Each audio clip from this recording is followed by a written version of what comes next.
আফসোস, তরুর আহাজারি নির্ঝরের কান অব্দি পৌঁছালো না। নির্ঝর বাসায় ফিরল রাতে। তানি দরজা খুলে মুখ ঝামটা দিল। বাসায় কেন এসেছিস? বাইরেই থাকতি। পাশে সর তানি, ঘরে ঢুকবো। তুই এমন কিভাবে পারলি ভাইয়া? তোর আবার মেন্টাল হেলথ কোন অবস্থায় আছে তুই জানতি না সেটা? তারপরেও তার সাথে এতটা রুট কিভাবে হতে পারিস তুই? মন গড়া কতগুলো কথা বলে মেয়েটাকে হার্ট করলি। সে দুপুর থেকে না খেয়ে আছে। শিট, এখনো খাইনি তরু। কিভাবে খাবে? তুই যেসব কথা বলেছিস তারপরও কি খাবার গলা দিয়ে নামার কথা? তরু কোন রুমে? তোর রুমেই আছে। নির্ঝর হন্তদন্ত হয়ে ওর রুমে ঢুকলো। রুমে ঢুকার পর সবার আগে যে দৃশ্যপটটি ও চোখের সামনে ভেসে উঠলো সেটার স্বপ্ন নির্ঝর দেখছে বহু বছর ধরে।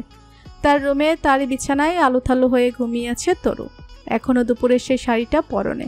অবিরত কান্না তার প্রমাণ রেখে গেছে পুরো মুখ জুড়ে। চোখের কাজল লেপ্টে ছড়িয়ে আছে। মুখের সাজসজ্জা ম্লান হয়ে গেছে অনেকটা। নির্ঝর খাটের পাশে বসে তরুর এক পাশের গালে আলতো করে হাত রাখলো। সাথে সাথে উঠে বসলো তরু। নির্ঝর প্রশ্ন করলো, খাওনি কেন এখনো? ইচ্ছে করেনি তাই। কাটকাট জবাব পেয়ে মিয়ে গেল নির্ঝর। দুপুরের ব্যবহারের পরিপ্রেক্ষিতে অপরাধবোধটা বাড়ছে ক্রমশ। নির্ঝর আত্মপক্ষ সমর্থনপূর্বক ব্যাখ্যা করার চেষ্টা করল। তরু, আম সরি, তখন এত রাগ উঠলো যে। বলতে গিয়েও থেমে গেল নির্ঝর। অবাক হয়ে নিজে মনে মনে প্রশ্ন করল নিজেকে, আশ্চর্য, রাগ না আমার কথা করার ছিল, রাগ না আমার করার কথা ছিল, আর তরু এসে সেটা ভাঙানোর কথা ছিল, তাহলে আমি উল্টো অভিমান ভাঙাচ্ছি কেন? হতভম্ব নির্ঝরের হুঁশ হলো তরুর কথায়। রাত অনেক হয়েছে, খেতে এসো। নির্ঝর তরুর পিছু পিছু খাবার রুমে গেল। বোধহয় দেজা ভু হচ্ছে। ঠিক আগের দিনের মতোই তরু খাবার সার্ভ করে দিল ওকে। শুধু একটা পরিবর্তন প্রচণ্ড রকমের চোখে লাগলো নির্ঝরের। আগের দিনে গায়ে পোশাক বলতে ছিল ঘরোয়া আট পরে সালোয়ার কামিজ, আর আজ সেখানে বিয়ের শাড়ি। তরু দক্ষ হাতে একের পর এক খাবার সার্ভ করে দিচ্ছিল। নির্ঝর মুগ্ধ হয়ে দেখছিল তা। অদ্ভুত এক প্রশান্তি বয়ে গেল নির্ঝরের তনু মনে। গতকাল এই মেয়েটির সম্পর্কে শুধুই ওর ফুফাতো বোন ছিল। ভালো লাগা থাকলে অধিকার ছিল না মেয়েটির উপর। অথচ একদিনের ব্যবধানে আজ সেই মেয়েটি ওর স্ত্রী, যার শরীরে মনে শুধুই নির্ঝরের অধিকার। আগের দিনের আরও একটি ঘটনার পুনরাবৃত্তি হলো আজ। তরুর হাত ধরে টেনে নিজের পাশে বসিয়ে ভাতের প্রথম লোকমাটা ওর মুখের সামনে তুলে ধরল নির্ঝর। তরু ডান হাতে নির্ঝরের হাতের কবজি ধরে মুখে পুড়ে নিল ভাতটুকু এবং তারপরেই কেঁদে ফেলল। আগের দিনের কান্নায় শুধু কষ্ট থাকলেও আজকের কান্নায় কষ্টের সাথে অভিমানও মিশে আছে। সেই কান্না দেখেই নির্ঝর তার ডিসিশন চেঞ্জ করলো। না, একদিনের রাগারাগিতে এই মেয়ে নিজের চেহারা যে হাল করেছে, এক সপ্তাহ রেগে থাকলে যে কি করবে আল্লাহ মালুম জানে। নির্ঝর ব্যাখ্যা করল, আমি বুঝি তরু, কেন তুমি বিয়েতে রাজি হতে চাচ্ছ না, সেটাও বুঝতে পারি। মিথ্যে বলবো না, দুপুরে তোমাকে ওই কথাগুলো বলার পেছনে কিছুটা অভিমান ছিল আমার, কিন্তু তার চেয়েও বহুগুণ স্ট্রং আরও একটা কারণ ছিল। আমি দেখতে চেয়েছিলাম তোমার রিয়াকশন কেমন হয়। শোনো তরু, এত নরম হয়ে চললে হবে না। যদি মনে করো তোমার উপরে কেউ মিথ্যে কিংবা ভুল অপবাদ চাপিয়ে দিচ্ছে, তাহলে তার প্রতিবাদ করো। সেটা আমি কিংবা তোমার সবচেয়ে আপনজন হলেও ছাড় দিও না। আরও কিছু কথা বলি তোমাকে, মনোযোগ দিয়ে শুনবে কিন্তু। আমি তোমাকে আমার সাথে প্যারিস নিয়ে যেতে চাই। তাই আমাদের এই বিয়েটার কথা আমি আপাতত কাউকেই জানাতে চাচ্ছি না, কারণ আমি আত্মীয় স্বজন জানলে কথাটা আমার মায়ের কানেও পৌঁছে যাবে। এই কয়দিনে মায়ের যা রূপ দেখলাম আর বাবার থেকে যতটা জানলাম, তাতে এতটুকু বুঝি মা আমার এই উদ্দেশ্য সফল হতে না দেওয়ার জন্য সব রকম চেষ্টাই করবেন। যদিও আমি আমার লক্ষ্যে অটল, তবু চাইছি পুরো প্রসেসটা যাতে ঝামেলাহীন হয়।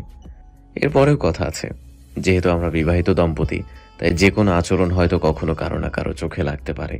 সেক্ষেত্রে কেউ যদি তোমার প্রতি এসব নিয়ে প্রশ্ন তোলে, তাহলে আমাদের বিয়ের কথাটা জানাতে দ্বিধা করো না একদম।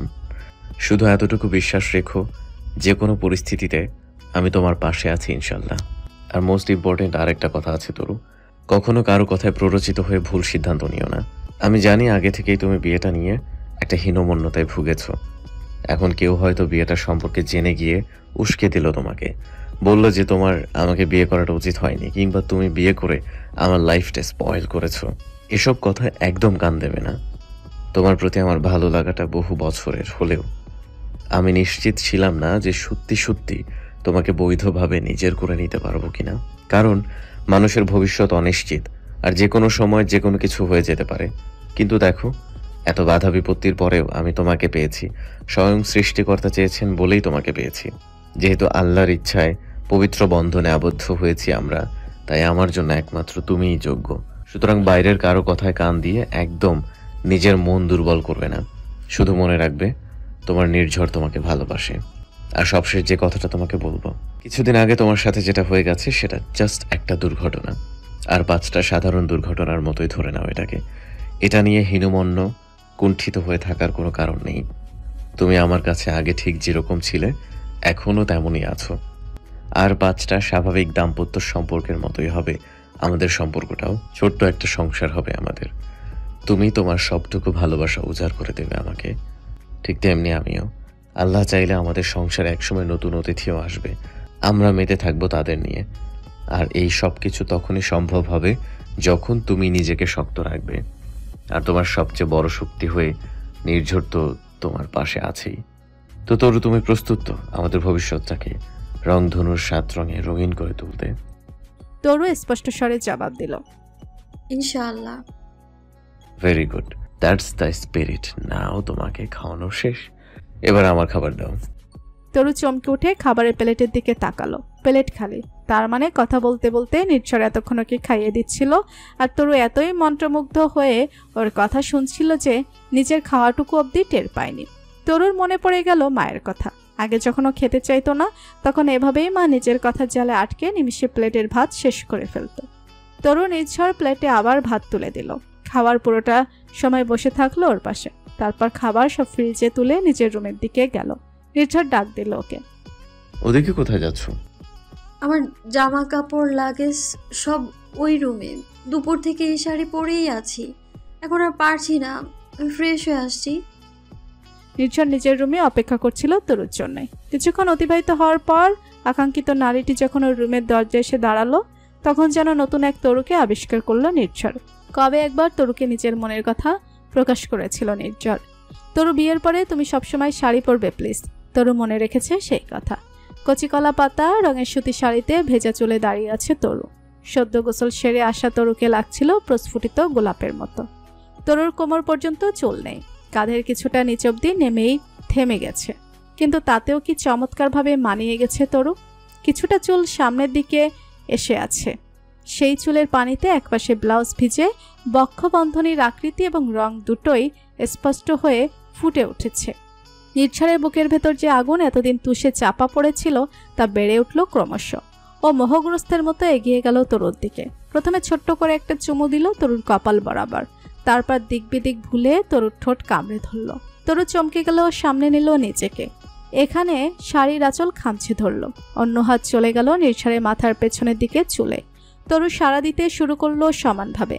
সবুজ সংকেত পেয়ে নির্ঝর আরও এক ধাপ সামনে এগোলো। ওর একটা হাত আলতোভাবে ছুঁয়ে যাচ্ছিল তরুর শরীরের আনাচে কানাচে। এক ফাঁকে দরজা লক করে দিতেও ভুল করল না নির্ঝর। তরু তখন নিজের মধ্যে নেই। কুমারী জীবনের অবসান ঘটাতে প্রথমবারে কোনো পুরুষের স্পর্শ রন্ধ্রে রন্ধ্রে উত্তেজনা আর কাঁপন তুলে দিচ্ছিল। তরুর মনে হলো ও ডুবে যাচ্ছে অতলে। পুরুষালীর শক্ত হাতের বেসামাল স্পর্শগুলো পেপাসা না কমিয়ে বরং বাড়িয়ে দিচ্ছিল।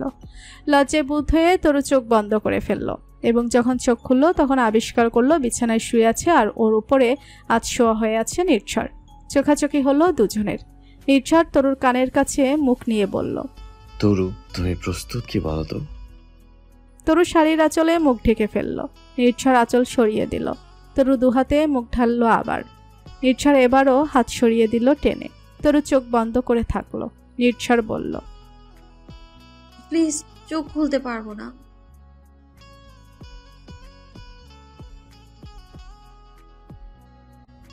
নির্ঝরের কথা মতো তরু চোখ খুলে তাকালো। তাকিয়ে ঘোর লেগে গেল ওর। নিঃশ্বাসের গতিবেগ বাড়ল। চাপা চিৎকার আশ্রে পড়ল দেয়ালে দেয়ালে। পুরুষালী শক্ত করতল ছুঁয়ে গেল নারীদেহের প্রত্যেকটা ভাঁজ। সিগারেট পোড়া তামাটের ঠোঁট দুটো আগ্রাসী হয়ে উঠল ভীষণভাবে। সেই ঠোঁট জোড়ার প্রবল আশ্লেষে বারংবার কেঁপে কেঁপে উঠল নরম কোমল নারীদেহ। বাইরের প্রকৃতি শান্ত, আকাশের তারাগুলো জ্বলছে মিটিমিটি। জ্যোৎস্না তার অকৃত্রিম আলো নিঃস্বার্থভাবে ছড়িয়ে যাচ্ছে পৃথিবীর বুকে। অথচ চার দেয়ালে ঘেরা একটা ছোট্ট কক্ষে কালবৈশাখী ঝড় বয়ে গেল। দীর্ঘ এই ঝড় তার ছাপও রেখে গেল। রুমের আনাচে কানাচে ছড়িয়ে ছিটিয়ে থাকা শাড়ি, অন্তরীয়, ট্রাউজার, টি শার্ট, অন্তর্বাস, দুমড়ে মুচড়ে থাকা বিছানার চাদর জানান দিয়ে গেল কিছুক্ষণ আগেই এখানে আদিম বুন উন্মোদনায় মেতেছিল দুটি দেহ। তরু নির্ঝরের কথা রেখেছে, সঙ্গমের পুরোটা সময়ও তাকিয়েছিল, কিন্তু পরিবেশ শান্ত হওয়ার পর যখন ঈশ্বর ওর দিকে তাকিয়ে মিটিমিটি হাসলো তখন আবার চোখ বন্ধ করলো। এরপর নির্ঝরের কথাতেও কাজ হলো না। নির্ঝর অবশ্য দমল না তাতে। বিশেষ সময়টুকুর বর্ণনা দেওয়া শুরু করলো তরুর পাশে শুয়ে। তরু লজ্জায় হাঁসফাঁস করে উঠল। নির্ঝর থামল না। একসময় তরুর পক্ষে আর শোনা সম্ভব হলো না। দুহাতে নির্ঝরের মুখ চেপে ধরে শাসালো। তোমার কি লজ্জা শরম বলতে কিচ্ছু নেই? একদম চুপ করে থাকো, আর একটাও কথা বলবে না। নির্ঝর মুখের উপর থেকে হাত সরিয়ে বলল, দেখবেও না। তরু চোখ বড় করে তাকালো। খুনসুটিতে কাটলো রাত। ফজরের আজান জানান দিয়ে গেল আরেকটা দিনের শুরু হতে যাচ্ছে। তরু তাগাদা দিল, চলো আমরা আজ একসাথে নামাজ আদায় করি দুজন। গোসল সেরে পাশাপাশি জায়নামাজে দাঁড়ালো ওরা। স্বামী স্ত্রীর পবিত্র বন্ধনে আবদ্ধ হওয়ার পরে প্রথম সূর্যোদয়টা এলো ওদের জীবনে। ফজরের পর তরু চোখটা লেগে এসেছিল। সেই ঘুম ভাঙল বেলা 10টায়। নির্ঝর তখনও গভীর ঘুমে। বাসায় এখন ওরা দুজন ছাড়া আছে একমাত্র তানি। আসগর সাহেব বিয়ের ব্যাপারটা মিটে যাওয়ার পরে আগের দিন দুপুরে খাবার খেয়ে রংপুর রওনা দিয়েছিলেন। লাভলি বেগমকে না দেখে আর স্থির থাকতে পারছিলেন না তিনি। যদিও তাড়া নেই, তবু এত বেলা অবধি শুয়ে থাকাটা তরুর ঠিক মনে হলো না। রুম থেকে বের হয়ে রান্নাঘরের দিকে রওনা হয়েছিল তরু, কিন্তু ডাইনিং টেবিলে সকালে নাস্তা সাজানো দেখে থেমে গেল। তানি একপাশে বসে খাচ্ছে। তরু প্রশ্ন করল, এর মধ্যে নাস্তা বানিয়ে ফেলেছিস? হ্যাঁ, ভাবলাম কাল রাতে নিশ্চয়ই তোমার উপর দিয়ে অনেক ধকল গেছে, তাই আজকের নাস্তাটা আমি বানালাম। মুখে দুষ্টু হাসি ঝুলিয়ে বিশেষ ভঙ্গিতে চোখ টিপে জবাব দিল তানি। তরু ঠোঁট বাঁকিয়ে বলল, ভালোই তো পেকেছিস। তানির নির্লিপ্ত উত্তর, চোখের সামনে লাভবাহিক নিয়ে ঘোরাঘুরি করলে না পেকে উপায় আছে? তরু চট করে আঁচল টেনে গলা ঢেকে নিল। তানি হেসে বলল, লাভ নেই সুন্দরী, যা দেখার তা তো দেখে ফেলেছি আমি। তরু সরু চোখে তাকিয়ে বলল, ভাই আর বোন দুইটাই হয়েছে একরকম, একেবারে বদের হাড্ডি। তরুর কথা শেষ হওয়ার সাথে সাথে এবার দুজনেই হেসে উঠল একসাথে। তানির এত ভালো লাগলো, কতগুলো দিন পর তরু এমন প্রাণ খুলে হাসছে। তানি বলল, বসে নাস্তাটা করে নাও। তরু চেয়ার টেনে বসে জিজ্ঞাসা করল, তোরা ভার্সিটি নেই? ছিল, ভাইয়ের বিয়ে উপলক্ষে কয়েকদিন মিস দেবো ভাবছি। সব সময় খালি ফাঁকিবাজির ধান্দা। তরু আপা, সত্যি বলছি, পড়াশোনা আর ভালো লাগে না। আব্বু তোমাকে এত ভালোবাসে, তোমার কথা ফেলবে না। যে কোনোভাবে আব্বুকে কনভিন্স করে আমার বিয়েটাও দিয়ে দাও না। ওদের কথার মাঝে পথেই নির্ঝর এসে ঘুম ঘুম চোখে হাই তুলে চেয়ার টেনে বসলো। তরু নাস্তা সার্ভ করে দিল ওকে। নির্ঝর খেতে খেতে তরুর দিকে তাকিয়ে তাগেদা দিল, জলদি নাস্তা করে রেডি হয় না, আমরা বের হব। কোথায় যাব? তোমার জন্য পাসপোর্ট বানাতে দিতে হবে, তাই যাব। তানি জিজ্ঞাসা করলো, আব্বু যাওয়ার পরে তার সাথে আর কথা হয়েছিল ভাইয়া? আম্মুর শরীরের এখন কি অবস্থা? এইমাত্র ফোন দিয়েছিলাম, কোমরের দিকে ভালোই ফ্র্যাকচার হয়েছে। ডাক্তার লম্বা জার্নি করতে করতে একেবারেই বারণ করেছে, অথচ মা বাড়িতে ফেরার জন্য জেদ ধরে বসে আছে। তারই মন খারাপ করে ফেললো মায়ের শারীরিক অবস্থার বর্ণনা শুনে। খারাপ লাগছিল নির্ঝরেরও, শতে হলেও তিনি তো মা। তরু বলল, আমি বলি কি, কষ্ট হলেও মামিকে ঢাকায় আনার ব্যবস্থা করো। নিজের বাড়িঘর ছেড়ে কতদিন আর ওভাবে ওখানে পড়ে থাকবেন? তাছাড়া ওই দিকের চেয়ে ঢাকায় ডক্টর ট্রিটমেন্টও ভালো পাবেন।